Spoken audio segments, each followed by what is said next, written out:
فرائض نماز اور شرائط نماز یہ دونوں ہم پڑھ چکے ہیں۔ آداب نماز کے حوالے سے چند ایک باتیں بہت اہم ہیں۔ ہمارے فقہاء نے یہ نماز کے آداب میں ان چیزوں کو بیان کیا ہے۔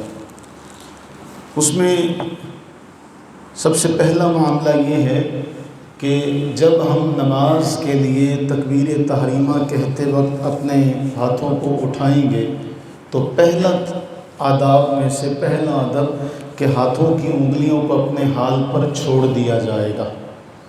ہاتھوں کی انگلیوں کو اپنے حال پر چھوڑا جائے گا، نہ ایسے ملایا جائے گا اور نہ ایسے کیا جائے گا، بلکہ نارملی اپنے حال پر ان کو چھوڑا جائے گا، اور ہتھیلی اور انگلیوں کے پیٹ کا رخ قبلے کی جانب ہوگا۔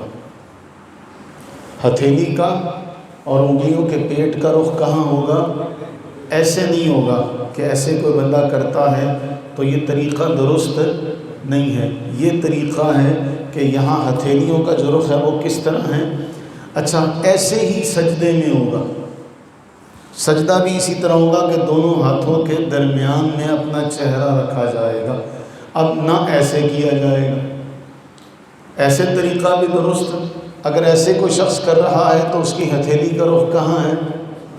آسمان کی جانب۔ اگر ایسے کر رہا ہے تو رخ کہاں ہے؟ چہرے کی جانب۔ تو نہ ایسے صحیح ہے نہ ایسے صحیح ہے، بلکہ ایسے کیا جائے گا۔ اس کے بعد عموماً آپ نے یہ دیکھا ہوگا کہ جب نماز پڑھنے لگتے ہیں تو یوں نیچے کی طرف دیکھتے ہیں، تو تکبیر کہتے وقت چہرہ سامنے کی طرف ہوگا، نیچے کی طرف نہیں ہوگا۔ جیسے عموماً جب سلام پھیرتے ہیں تو یوں آگے کی طرف، کئی لوگ آپ نے دیکھا ہوگا جب سلام پھیریں گے تو یوں دیکھیں گے، ادھر کریں گے تو یوں دیکھیں گے۔ ہمیں اس کا معاملہ نہیں سمجھ میں آیا کہ یہ دیکھنے کا مطلب کیا ہے۔ تو یہ پوچھا جائے تو کہتے ہیں جی جہاں تک دیکھیں گے وہاں تک سلام جائے گا۔ تو سلام کے لیے دیکھنا شرط نہیں ہے، نیت کافی ہے کہ یہاں جتنے بھی لوگ بیٹھے، پھر تشہد میں جب آپ یہ پڑھ رہے ہیں السلام علینا وعلی عباد اللہ الصالحین، تو اللہ کے نبی صلی اللہ علیہ وآلہ وبارک وسلم نے ارشاد فرمایا زمین و آسمان میں جتنے اللہ کے بندے ہیں ان سب تک تمہارا سلام پہنچ گیا۔ وہ تو پہلے چلا گیا، اب جب زمین و آسمان تک سب تک جا رہا ہے تو پھر آپ کو چاہیے کہ آپ یوں بھی دیکھا کریں تاکہ اوپر والوں کو بھی چلا جائے۔ تو یہ طریقہ درست نہیں ہے، سیدھا تکبیر کہیں گے، یوں کہنا درست نہیں ہے۔ اسی طرح سلام کے وقت چہرہ باہر نکال کر آگے کی طرف دائیں بائیں دیکھنا بھی درست نہیں ہے۔ اب اسی طرح ایک اور معاملہ، ثنا پڑھنے کے بعد تعوذ پڑھا جائے گا، تسمیہ پڑھی جائے گی۔ تعوذ اعوذ باللہ من الشیطان الرجیم بسم اللہ الرحمن الرحیم، پھر سورہ فاتحہ کی تلاوت کی جائے گی۔ اس کے بعد جو بھی رکعت آپ شروع کریں گے اس کے شروع میں بسم اللہ پڑھنا مسنون ہے۔ ہر رکعت کے شروع میں بسم اللہ پڑھنا مسنون ہے، سنت ہے۔ پہلی بار تعوذ بھی پڑھا جائے گا اور تسمیہ بھی پڑھا جائے گا سورہ فاتحہ سے پہلے۔ سورہ ہر رکعت میں بسم اللہ پڑھی جائے گی، لیکن تعوذ یعنی اعوذ باللہ صرف پہلی رکعت میں ہے۔ اب سورہ فاتحہ کے بعد کیا ہوگا؟ سورہ فاتحہ کے بعد اگر سورت شروع سے کوئی پڑھ رہا ہے تب تو بسم اللہ پڑھنا مستحسن ہے، اچھی بات ہے، لیکن اگر وہ کہیں درمیان سے پڑھ رہا ہے تو پھر بسم اللہ پڑھنے کی حاجت نہیں ہے۔ یعنی بسم اللہ شروع میں تو پڑھی جائے گی ہر رکعت کے شروع میں، لیکن فاتحہ پڑھنے کے بعد اگر کوئی مثال کے طور پہ سورہ فیل پڑھ رہا ہے تو اگر بسم اللہ پڑھ لیں تو مستحسن ہے، اچھی بات ہے، ورنہ ضروری نہیں ہے۔ سورہ فیل پڑھ رہا ہے، سورہ قریش ہے، سورہ کافرون ہے، سورہ نصر ہے، سورہ ماعون ہے، کوئی بھی سورت پڑھ رہا ہے، اب اگر درمیان سے کہیں سے تلاوت کر رہا ہے تو پھر بسم اللہ پڑھنے کی حاجت نہیں ہے، لیکن اگر پڑھ لیتا تو یہ سارے سنت کے امور میں سے ہیں، یہ سارے فرض اور واجب کے قبائل میں سے نہیں ہیں۔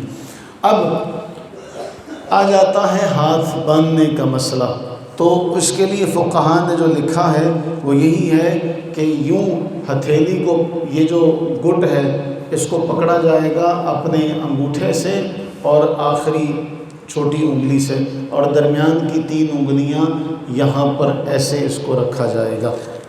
یہ ہے ہاتھ باندھنے کا طریقہ۔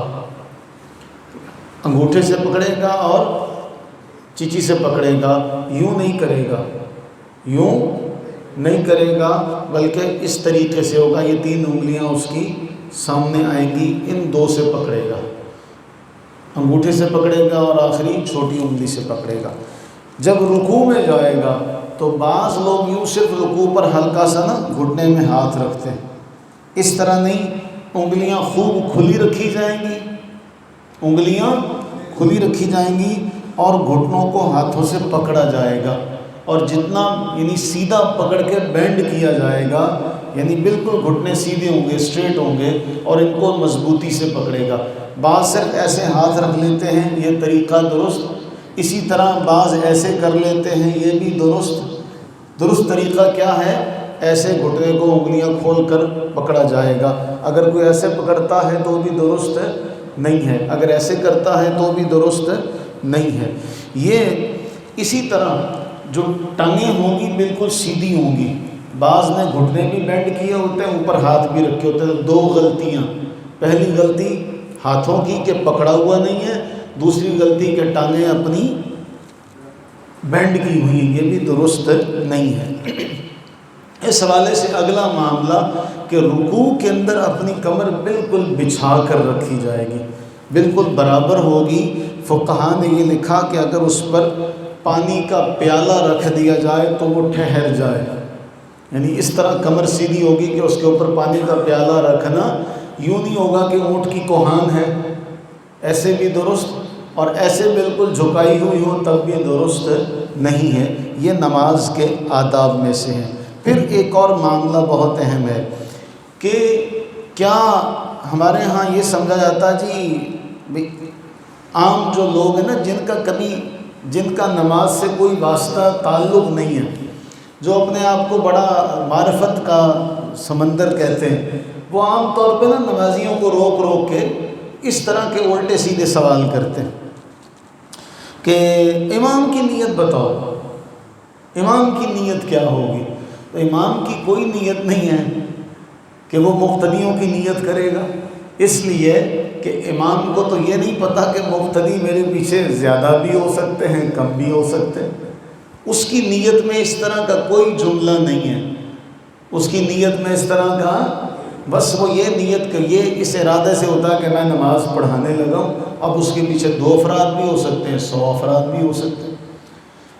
اسی طرح جو شخص نماز پڑھ رہا ہے، میں نے پہلے بھی ذکر کیا تھا کہ جو زبان سے ہم نیت کرتے ہیں، اس کا احادیث طیبہ میں کہیں بھی ذکر کہ نبی سرور عالم صلی اللہ علیہ وسلم نے بتایا ہو کہ جی اس طریقے سے نماز کی نیت کرنی ہے، نہیں ہے۔ یہ ہر بندہ، فقہا اور بزرگوں نے لکھا ہے کہ عمل اور زبان ایک ہو جائے، بس اتنی سی بات ہے، اور اس کے لیے کوئی شرط نہیں ہے۔ پنجابی میں بھی کی جا سکتی ہے، اردو میں بھی کی جا سکتی ہے، کسی بھی زبان میں کی جا سکتی ہے، اس کے لیے کوئی قید نہیں ہے کہ یہ اس کو عربی زبان میں کیا جائے گا۔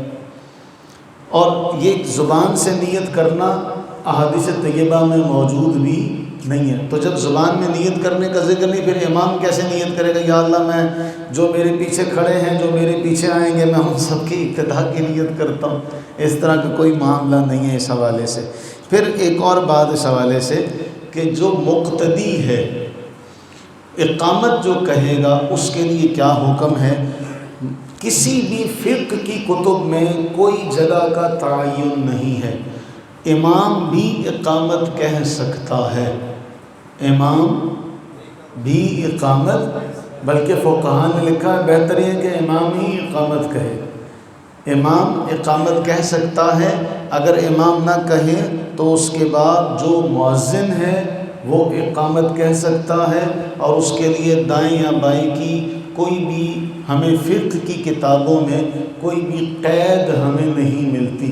ہاں یہ فقہا نے ضرور لکھا کہ وہ امام کے پیچھے ہو، پیچھے بھی ہو سکتا ہے، دوسری صف میں بھی ہو سکتا ہے، تیسرے میں بھی ہو سکتا ہے، کہیں سے بھی وہ اقامت کہہ سکتا ہے، اس کے لیے کوئی جگہ جو ہے وہ مقرر نہیں ہے۔ اگلا مسئلہ اس حوالے سے بہت اہم ہے، اس کو سمجھیے گا۔ اگر کوئی بندہ ظہر کی نماز پڑھ رہا ہے، یا 2 سنت پڑھ رہا تھا، یا 2 نفل پڑھ رہا تھا، توجہ ہے، اب اس میں وہ کیا کر رہا ہے، اس نے قعدے میں آخری جو قعدہ ہے، اگر 2 رکعت ہے تو اس کے قعدے میں وہ بیٹھا، اب قعدے میں تشہد تک پڑھ کر وہ کھڑا ہو گیا، اس کو مغالطہ لگ گیا۔ مثال کے طور پر مغرب کی نماز تھی، تیسری رکعت میں بھی وہ کھڑا ہو گیا، اگر تو وہ تشہد کے بغیر کھڑا ہوا ہے، اگر تو وہ تشہد کے بغیر کھڑا ہوا ہے، تب تو جب اس کو یاد آ جائے فوراً بیٹھ جائے۔ اب فرض میں تاخیر ہوئی ہے، اس کو ذہن میں رکھیے گا۔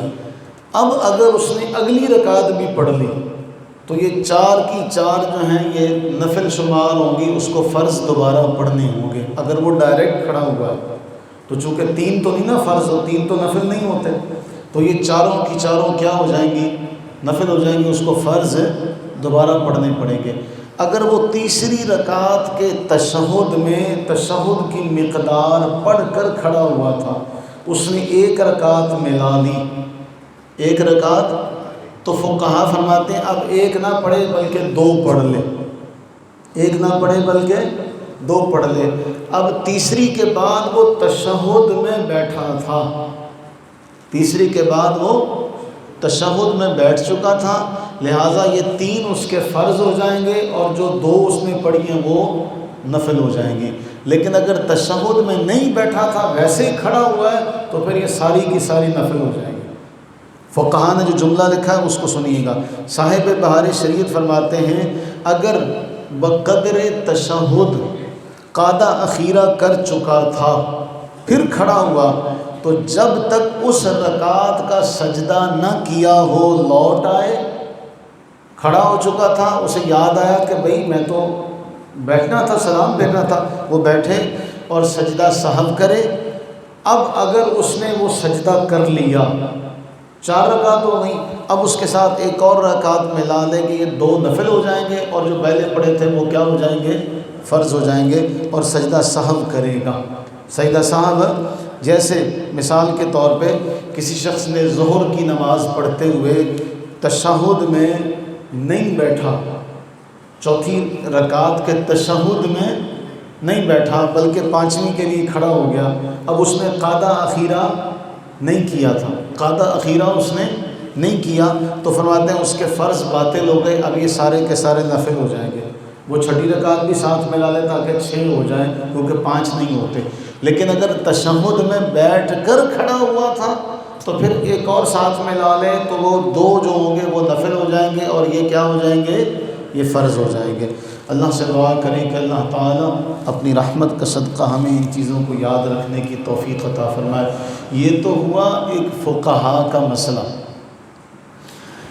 حضور نظام الدین اولیاء رحمہ اللہ سے یہ سوال کسی نے کیا تھا کہ اگر کوئی نماز میں بھول جاتا ہے، تو انہوں نے جواب دیا تھا بھئی ہمارے نزدیک تو جو بھول گیا وہ پھر نماز ہی دوبارہ پڑھے، کیونکہ وہ کس کے سامنے کھڑا ہے، کیسے بھول گیا، وہ کس کے سامنے کھڑا ہے، کیسے بھول گیا کہ میں اللہ کے سامنے کھڑا ہوں، تو اس کو تو غافل ہونا ہی نہیں چاہیے، اس کو تو ہم وقت یاد ہونا چاہیے کہ میں گھر سے جا رہا ہوں، میں اللہ کے حضور کھڑے ہونے لگا، تو وہ کیسے بھول گیا کہ میں اللہ کے سامنے کھڑا ہوں۔ کہتے ہیں ہاں تم چونکہ شریعت والے ہو تو تم تو سجدہ صاحب کا مسئلہ سناؤ گے، ہم جو طریقت والے ہیں ہم کہتے ہیں بھی نماز ہی دوبارہ پڑھیں۔ یہ ہے اصحاب طریقت کا عمل کہ وہ نماز سے اس قدر محبت کرتے ہیں۔